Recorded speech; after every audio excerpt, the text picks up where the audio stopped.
AI engineer Atul Subhash suicide case में Bengaluru police ने उनकी पत्नी, सास और पति के भाई को गिरफ्तार किया है। बेंगलुरु पुलिस के डीसीपी शिव कुमार ने बताया कि अतुल सुभाष की सास निशा सिंघानिया और साले अनुराग को प्रयागराज से, जबकि पत्नी निकिता को गुड़गांव से गिरफ्तार किया गया है।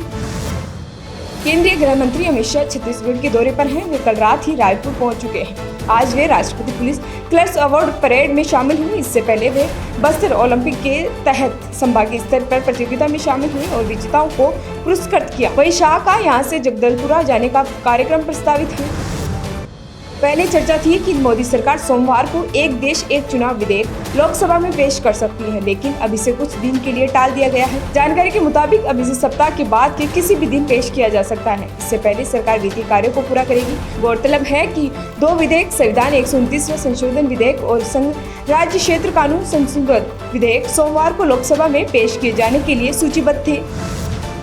महाराष्ट्र में फडणवीस सरकार की कैबिनेट का विस्तार 15 दिसंबर को होगा। सूत्रों के मुताबिक मंत्रियों का शपथ ग्रहण समारोह नागपुर में होगा। इसमें 30 से 32 मंत्री शपथ लेंगे। महाराष्ट्र कैबिनेट में मुख्यमंत्री समेत ज्यादा से ज्यादा 43 सदस्य हो सकते हैं। अभी 2 डिप्टी सीएम और 1 मुख्यमंत्री सहित कुल 3 मंत्री हैं। ऐसे में अभी कैबिनेट में 40 लोगों को मंत्री बनाने की जगह खाली है। प्रधानमंत्री नरेंद्र मोदी ने भारत के संविधान के 75 वर्ष पर संसद में हुई विशेष चर्चा पर जवाब दिया। इस दौरान लोकसभा में सांसदों को संबोधित करते हुए पीएम मोदी ने जमकर कांग्रेस पर निशाना साधा। उन्होंने कहा कि संविधान के साथ खिलवाड़ करना, संविधान की स्पिरिट को तहस-नहस करना, ये कांग्रेस की रगों में रहा है। अब भी सौदेबाजी कर सकते थे, लेकिन हमने संविधान का रास्ता चुना।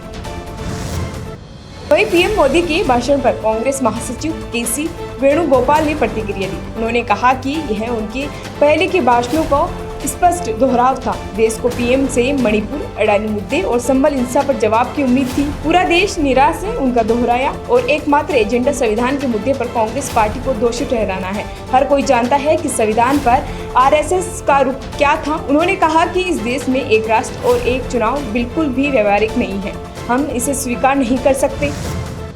बांग्लादेश में लोगों का जबरन गायब करने के मामले में जांच आयोग ने प्रथम दृष्टया पूर्व प्रधानमंत्री शेख हसीना, उनके सुरक्षा बलों और उनकी सरकार के कुछ उच्च अधिकारियों के भी शामिल होने की बात सामने आई है। इसमें हसीना के रक्षा सलाहकार मेजर भी शामिल है। बांग्लादेश के मुख्य सलाहकार कार्यालय के अनुसार जनरल तारिक अहमद सिद्दीकी को जबरन गायब कर दिया गया था।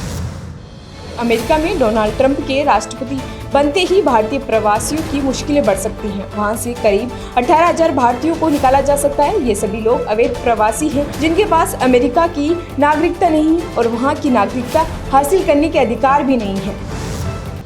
आज देश के पहले गृह मंत्री सरदार वल्लभ भाई पटेल की पुण्यतिथि है। इस मौके पर यूपी सीएम योगी आदित्यनाथ ने उन्हें पुष्पांजलि अर्पित की है। इस मौके पर उन्होंने कहा कि महान स्वतंत्रता संग्राम सेनानी, लोहा पुरुष, भारत रत्न सरदार वल्लभ भाई पटेल भारत की आंतरिक सुरक्षा और अखंडता के लिए किए गए अथक प्रयास हमेशा स्मरणीय रहेंगे। आज जो एक भारत श्रेष्ठ भारत, सुरक्षित भारत है, इसकी पृष्ठभूमि में सरदार वल्लभ भाई पटेल की सोच और उनके प्रयास है।